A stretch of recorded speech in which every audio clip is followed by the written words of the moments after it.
Welcome. I'm Mr. YOLO, and tonight I'm taking you on a journey that will shake your experience of every late-night drive. Imagine this. You're alone, driving down a dark highway in the middle of the night, somewhere in the deserts of Arizona, USA, around midnight, when suddenly a bus appears. A bus no one records, a bus with no name, a bus with no witnesses, and yet it judges your silence, your decisions, and your memories, everything. I arrived at the Phoenix bus terminal around midnight. Neon lights flickered, but the terminal was eerily silent, a silence that is impossible to experience in any normal place. People outside were laughing, cars were running, but inside, nothing. Just a stillness, waiting for my arrival. The bus arrived at the terminal gates.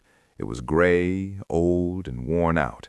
No company name, no logo, only a faded license plate with barely legible numbers. The driver sat there, staring straight ahead, not blinking, not moving, as if he didn't even notice me, or perhaps he didn't want to. His eyes were human, yet not human. I stepped inside. The air was heavy, unnaturally cold despite the AC being off.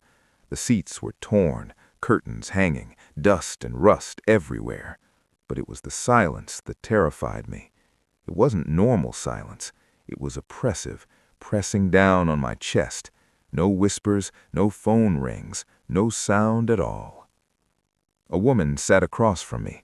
She was slowly turning a tusby, prayer beads. Her lips moved, but no sound came out.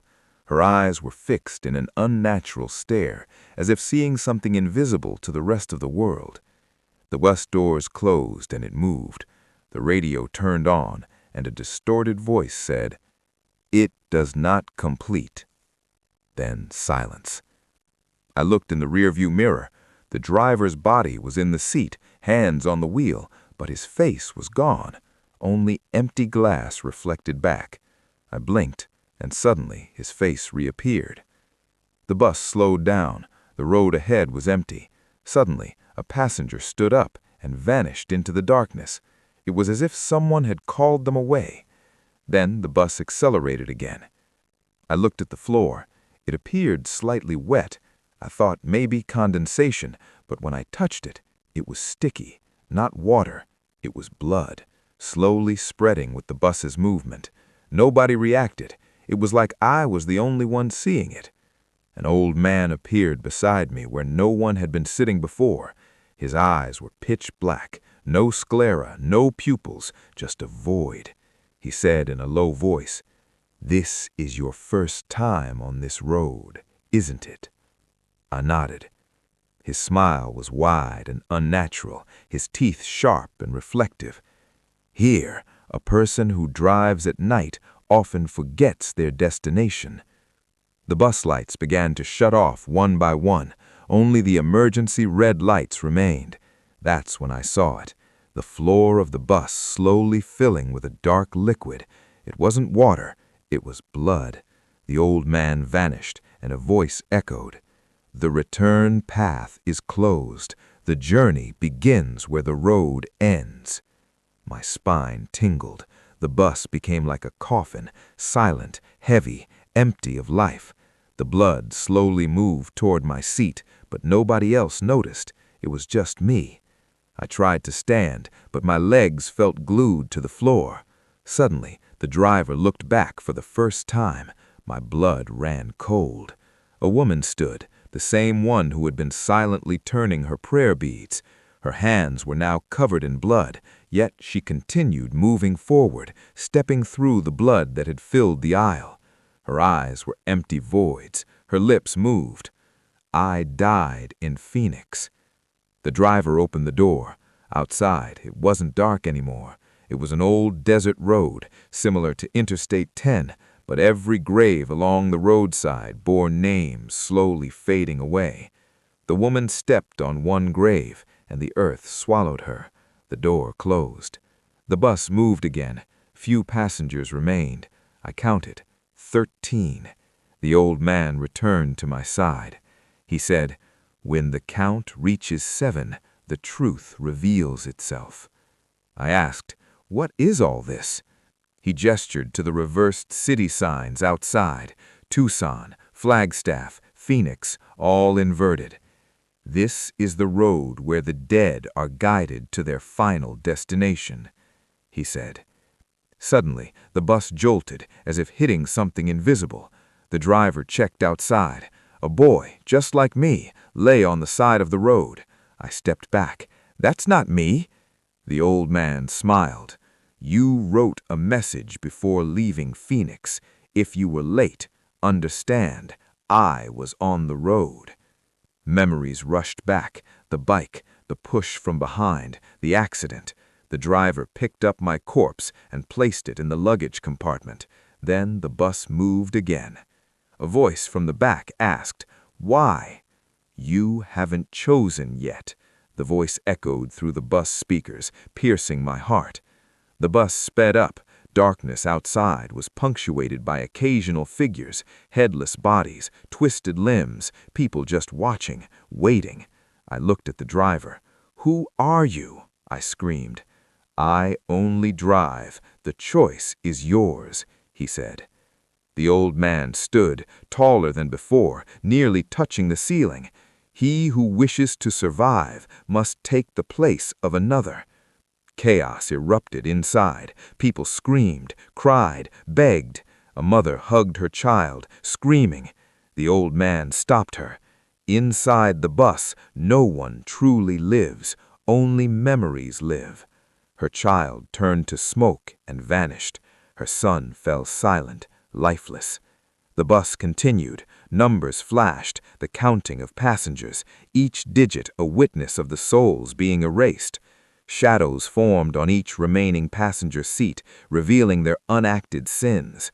At last, the bus reached a graveyard-like stop, millions of graves, all with the same date, tonight. The old man announced the first judgment. A girl stood there, 7 or 8 years old, her eyes red from crying. Her death had been a murder. "You saw my death and stayed silent," she said. I said, "Yes." The old man nodded. "Now decide. Name the killer, or the count decreases." A young man ran toward the girl, but his body split in half mid-air, blood spraying everywhere. I screamed, realizing the bus was not just taking souls, it was revealing truths. The girl looked at me. "You witnessed my death and did nothing." My body trembled. Yes, I had seen it, but had run away. The old man raised his hand. "Speak the truth now." I closed my eyes, swallowed fear, and walked forward. Every step revealed memories being pulled from my body and written in the air. My negligence, my selfishness, my silence. The bus moved again. Lights flickered. Every accident, every scream, every moment I could have acted but didn't, flashed on the windows. Finally, the Phoenix terminal appeared. Sunrise light in the desert, bright yet cold, as if demanding reckoning. The old man looked human again. "You carried the burden of truth. Now tell me, what do you want?" "Nothing," I whispered. "Then remember," he said. The bus turned off, leaving me standing in the first light of dawn. I had chosen forgiveness. The ground illuminated my own shape.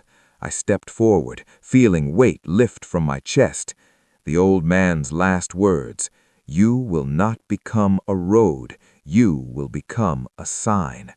A strong wind swept past. I looked back. 7 souls remained, asking silently, "Will you sacrifice us?" I didn't respond. The bus disappeared into the haze of the desert highway, its memory now embedded in me forever. I'm alive, or perhaps only my memory survives.